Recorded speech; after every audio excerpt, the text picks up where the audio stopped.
नमस्कार साथियों, स्वागत है आपका ज्ञान मंथन इंस्टीट्यूट पर। ईवीएस मॉक टेस्ट में आप सेकंड नंबर की बात करेंगे। तो चलिए शुरुआत करते हैं। इससे पहले हम मॉक टेस्ट फर्स्ट कंप्लीट कर चुके हैं। महत्वपूर्ण क्वेश्चन इसमें आपके लिए लाए हैं जो रीट, एमपीटेट और सीटेट के लिए काफ़ी बार पूछे जाते हैं। पहला क्वेश्चन है आपका, पर्यावरण का अपघटन के कारण उत्पन्न होने वाले परिणामी खतरों में शामिल है। तो इसमें शामिल होता है भूस्खलन, बाढ़ एवं सूखा, वनों में अग्नि दुर्घटनाएं। ये सारी चीज़ें इसमें सम्मिलित होती है। तो ऑप्शन नंबर 4 आपका यहाँ पर राइट हो जाएगा। भूस्खलन इस प्रकार की पहाड़ टूटकर गिर जाते हैं या इस तरह से कुछ होता है। बाढ़, सूखा आपको पता ही है। पर्यावरण अपघटन के कारण जलवायु में परिवर्तन होता है जिसके परिणाम स्वरूप कई प्रकार की प्राकृतिक आपदा उत्पन्न होती है, जैसे सूखा, बाढ़, अत्यधिक वर्षा आदि। चलिए अगला क्वेश्चन है आपका, राजस्थान स्टेट केमिकल वर्कर्स कहाँ स्थित है।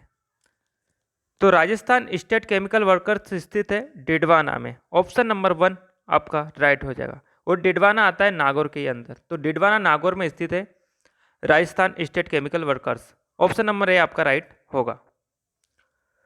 पर्यावरण जागरूकता को बढ़ावा देने के उद्देश्य से निम्न में से कौन सी प्रतियोगिता का आयोजन किया जाता है।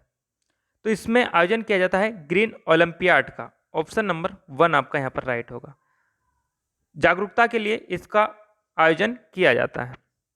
पर्यावरण जागरूकता को बढ़ावा देने के लिए उद्देश्य से ग्रीन ओलंपियाड प्रतियोगिता का आयोजन किया जाता है।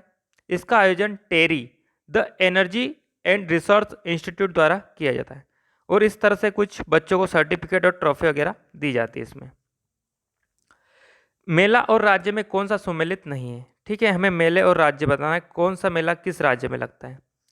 अंबाजी मेला गुजरात, माघ मेला उत्तर प्रदेश, नैना देवी मेला असम या बाणेश्वर मेला राजस्थान। तो इसमें जो नैना देवी मेला है ये असम में नहीं लगता है। तो ऑप्शन नंबर 3 आपका यहाँ पर रॉन्ग हो जाएगा। ठीक है, नैना देवी मेला असम में नहीं लगता है। बाकी अंबाजी मेला गुजरात, माघ मेला उत्तर प्रदेश और बाणेश्वर मेला राजस्थान, ये तीनों मेले सही है। नैना देवी मेला कहाँ लगता है, तो हिमाचल प्रदेश में लगता है, बिलासपुर जिले में। ठीक है, हिमाचल प्रदेश के बिलासपुर जिले में लगता है। और अंबाजी का मेला गुजरात में लगता ही है। ठीक है, चलिए अब बढ़ते हैं। पेडागोजी का क्वेश्चन है आपका एक, स्कूलों में पर्यावरण के प्रति जागरूकता लाने हेतु पर्यावरण की मानसिकता में बदलाव लाने में कौन सी रणनीति कारगर सिद्ध होगी। तो छात्रों की मानसिकता में बदलाव लाने के लिए हमें पाठ्यक्रम में बदलाव तथा गैर शैक्षिक तथा रचनात्मक क्रियाकलापों को शामिल करना होगा। ठीक है, ऑप्शन नंबर 2 आपका राइट हो जाएगा। हम खेल प्रतियोगिताओं से इतना बदलाव नहीं ला पाएंगे और परीक्षा के माध्यम से भी नहीं ला पाएंगे। ऑप्शन नंबर 2 बिल्कुल राइट हो जाएगा। ईवीएस की पढ़ाई में कक्षा में प्रश्न उत्तर तकनीक का सबसे अच्छा उपयोग किसके लिए किया जा सकता है। तो इसका उपयोग किया जाता है बच्चों की सीखने की जिज्ञासा उत्पन्न करने के लिए। ऑप्शन नंबर 2 यहाँ पर आपका राइट होगा। अगर क्वेश्चन आंसर पूछेंगे तो बच्चों के अंदर जिज्ञासा उत्पन्न होती है। ठीक है, ध्यान आकर्षित करने के लिए हम कर सकते उपयोग इसका, लेकिन सबसे अच्छा उपयोग हमें बताना है, इसलिए ऑप्शन नंबर 2 यहाँ पर राइट होगा। चलिए बढ़ते हैं अगले क्वेश्चन पर। भारत में बाल विवाह प्रतिषेध अधिनियम किस वर्ष पारित किया गया था। तो यह अधिनियम पारित किया गया था 2006 में। ऑप्शन नंबर 1 आपका राइट हो जाएगा।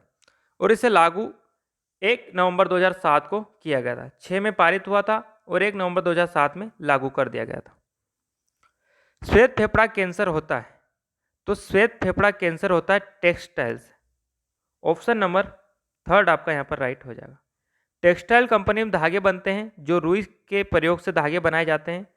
तो रुई के छोटे छोटे कण वहाँ काम करने वाले मजदूरों की सांस के द्वारा अंदर फेफड़ों में जमा हो जाता है, उसे ही श्वेत फेफड़ा कैंसर कहते हैं। एक पेडागोजी का क्वेश्चन हो रहा है आपका, कक्षा 5वीं की ईवीएस की पाठ्य पुस्तक के किसी पाठ में सोचिए और चर्चा कीजिए। भाग के नीचे दिया गया कथन लिखा है। यदि आपके गांव अथवा शहर में एक सप्ताह तक पेट्रोल अथवा डीजल ना हो तो क्या होगा, इस कथन का मुख्य उद्देश्य है। तो हमें सिर्फ इतना बताना है, आपके गांव में अथवा शहर में अगर एक सप्ताह तक डीजल नहीं हो तो हमें उसका उद्देश्य क्या है, ऐसे क्वेश्चन पूछने का। छात्रों को तेल के न्याय संगत उपयोग के बारे में संवेदनशील बनाना, छात्रों को पेट्रोल और डीजल के दामों के बारे में मूल्यांकन करना। तो ऑप्शन नंबर 2 तो आपका रॉन्ग हो जाएगा। वास्तविक जीवन की चिंताओं को समझने हेतु कल्पना और सोचने विचारने की कुशलता को बढ़ावा देना, ये ठीक है। लास्ट देखते हैं, पेट्रोल और डीजल की कमी के बारे में जागृति उत्पन्न करना। तो ये वाला ऑप्शन भी गलत हो जाएगा। 2 ऑप्शन आपके कट गए हैं। अब 2 ऑप्शन से हमें देखना है, तो इसमें ऑप्शन नंबर राइट होगा आपका ऑप्शन नंबर सी, वास्तविक जीवन। जब भी ऐसी कोई ऑप्शन आता है ना, वास्तविक जीवन से अगर हम जोड़ रहे हैं किस चीज़ को, तो वही आंसर आपका राइट हो जाता है। चिंताओं को समझने हेतु कल्पना और सोचने विचारने की कुशलता को बढ़ावा देना। तो ऑप्शन नंबर 3 आपका यहाँ पर राइट हो जाएगा। ठीक है, चलिए अब बढ़ेंगे हम अगले क्वेश्चन पर। मानव शरीर का सामान्य तापमान होता है, तो मानव शरीर का सामान्य तापमान होता है 37 डिग्री सेल्सियस। ऑप्शन नंबर 3 आपका राइट हो जाएगा।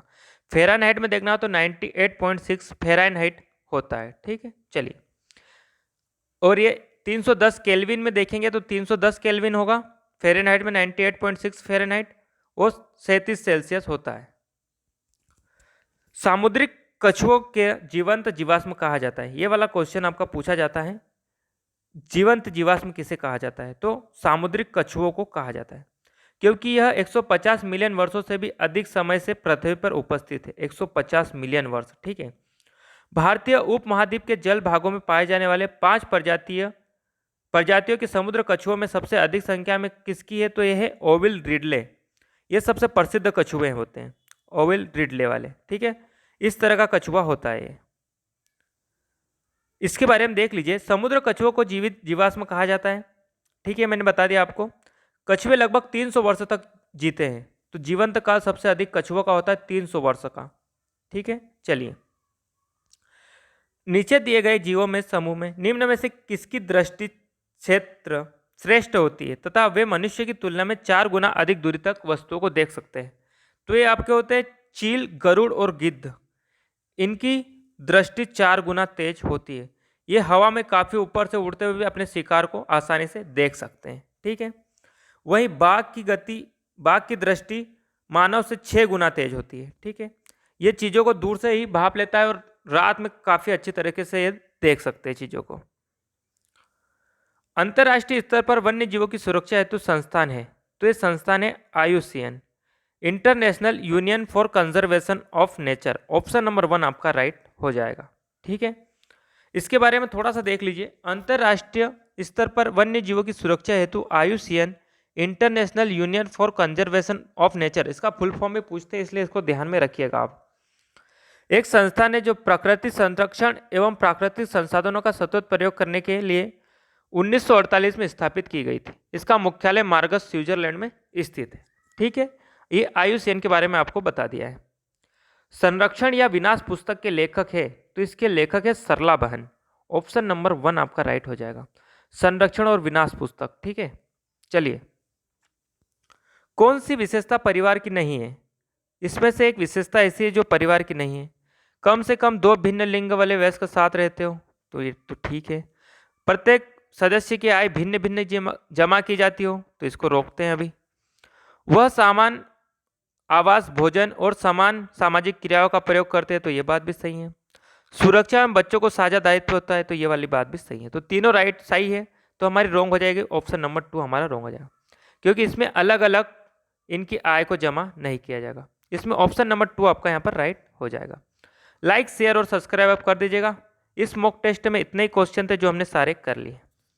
मनुष्य सहित सभी जीव जंतु अपने बच्चों के साथ रहते हैं और अपने अपने परिवार बनाते हैं। एक मनुष्य परिवार में सभी लोग होते हैं जो एक दूसरे के रक्त संबंधित होते हैं। परिवार छोटा बड़ा हो सकता है। ठीक है, चलिए, इतने ही क्वेश्चन थे इस मॉक टेस्ट में जो हमने सारे कर लिए हैं। अब मिलेंगे अगले वीडियो में, तब तक के लिए धन्यवाद।